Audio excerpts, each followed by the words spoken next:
So, this might be a familiar journey. This is basically what, in my view, everybody's been sharing here today, and that everybody is on. The hero journey. It's not for nothing that we recognize this journey, because it's a journey that kind of a path of initiation, you could say. A challenge happens, you embrace the call. There's an initial resistance to it, right? And then you cross the threshold, you go over it. And then you have a path of trials, right? So you're challenged in all areas.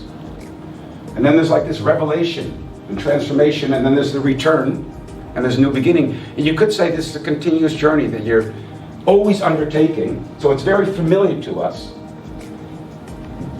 A few more popular examples, but I can give hundreds, whether it's from spiritual texts or from the Bible, or for any movie or any narrative, any book you've read, really has the hero journey in it.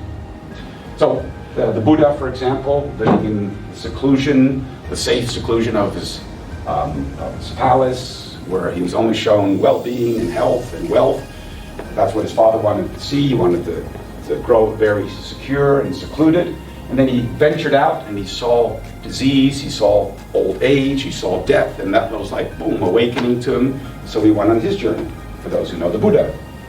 A little more popular, the Hobbit, of course, the same thing. The Hobbit lives in the safe, secluded shrine. And he's kind of timid, right? He's kind of like, he doesn't really want to go out. He has to kind of be challenged. And at one point, he has to face the dragon. The dragon is everything in your life that you're afraid of, you could say. That's why it's like all the predators put together.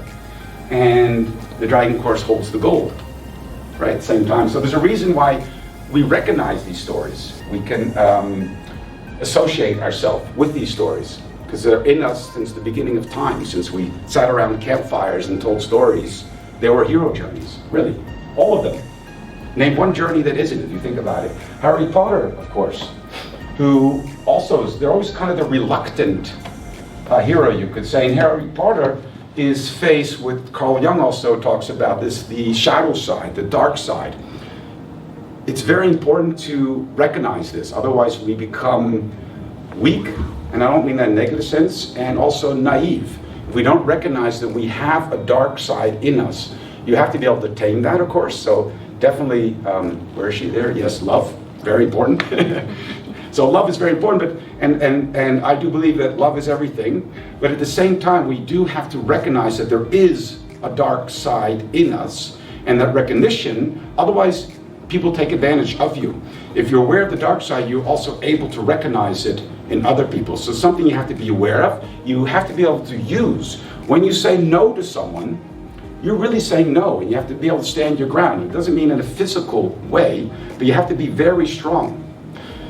Research has shown that actually very agreeable people, you think agreeable's great, they agree and everything's fine, it's okay, are the ones that suffer the most depressions and get the most anxiety attacks, actually, because they constantly allow people to invade their space, to walk over them, to get their way, and they don't stand their ground because they haven't recognized the darkness, the shadow in themselves, and therefore can't really see it in other people, so therefore become very vulnerable.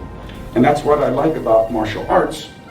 A real martial artist doesn't want to use it, never wants to fight. There's a big taboo actually around that. Definitely not the style that I do, Kung Fu.